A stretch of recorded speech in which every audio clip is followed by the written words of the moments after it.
ಜೇಬಿನಲ್ಲಿ ಫೋನ್ ಇಲ್ಲ, ಜೇಬಿನಲ್ಲಿ ಹೆಚ್ಚು ಹಣ ಇಲ್ಲ, ಮನೆಯಲ್ಲಿ ಎಸಿಗಳಿಲ್ಲ. ಆದರೂ ಆ ತಲೆಮಾರು ನಮ್ಮಿಗಿಂತ 100 ವರ್ಷಗಳು ಹೆಚ್ಚು ಸಂತೋಷವಾಗಿ, ಆರೋಗ್ಯವಾಗಿ ಹೇಗೆ ಬದುಕಿತು? ಅವರ ರಹಸ್ಯ ಏನು? ಈ ತಲೆಮಾರು ಹೋಗಿಬಿಟ್ರೆ ಮತ್ತೆ ನಮಗೆ ಪ್ರೀತಿಯನ್ನು ಹಂಚುವ ಕೈಗಳು, ಕಥೆಗಳು ಹೇಳುವ ಧ್ವನಿಗಳು ಇರಲಾರವು. ನಾವೇನು ಕಳ್ಕೊಳ್ತಿದ್ದೇವೆ ಗೊತ್ತಾ ಸ್ನೇಹಿತರೆ?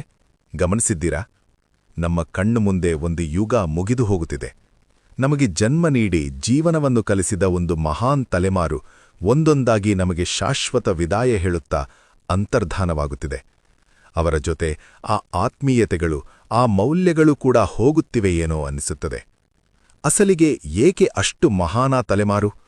ಒಮ್ಮೆ ಹಿಂದಕ್ಕೆ ತಿರುಗಿ ನೋಡೋಣ. ಅದು ಅನ್ನ ತಿನ್ನುವ ಮೊದಲು ಪಕ್ಕದವರ ಹಸಿವನ್ನು ಗುರುತಿಸಿದ ತಲೆಮಾರು.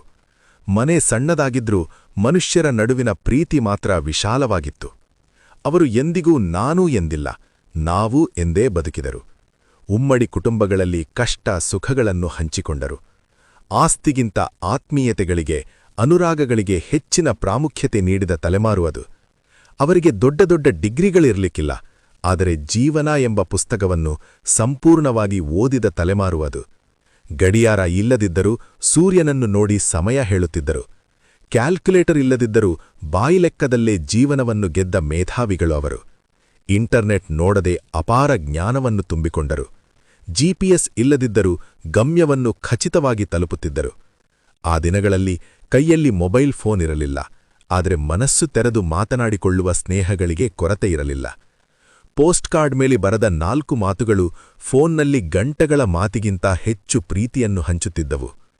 ಟಿವಿ ಇಲ್ಲದಿದ್ದರೂ ಬೀದಿ ನಾಟಕಗಳು, ಬುರ್ರಾ ಕಥೆಗಳೊಂದಿಗೆ ಸಮಯವನ್ನು ಆನಂದವಾಗಿ ಕಳೆಯುತ್ತಿದ್ದರು. ತಂತ್ರಜ್ಞಾನ ಇಲ್ಲದಿದ್ದರೂ ಸುಖ ಸಂತೋಷಗಳಿಂದ ಬದುಕಿದ ತಲೆಮಾರು ಅದು. ಎಸಿಗಳು, ಕೂಲರ್ಗಳು ಇಲ್ಲದಿದ್ದರೂ ಹೊರಗಡೆ ಮಂಚ ಹಾಕಿಕೊಂಡು ತಂಪು ಗಾಳಿಯಲ್ಲಿ, ಜಾಬಿಲ್ಲಿ ಅಂದ್ರೆ ಚಂದ್ರ ಬೆಳಕಿನಲ್ಲಿ ಹಾಯಾಗಿ ನಿದ್ರೆ ಮಾಡಿದ ತಲೆಮಾರು ಅದು. ಮಿನರಲ್ ವಾಟರ್ ಗೊತ್ತಿರಲಿಲ್ಲ.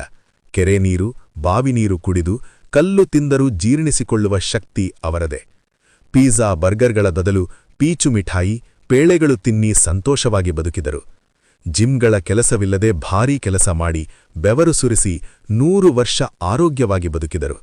ಅದಕ್ಕೆ ಅವರಿಗೆ ಇಂದಿನ ಬಿಪಿಗಳು, ಶುಗರ್ಗಳು, ಹೃದಯಾಘಾತಗಳು, ಕಾರ್ಪೊರೇಟ್ ಆಸ್ಪತ್ರೆಗಳು ಗೊತ್ತಿರಲಿಲ್ಲ.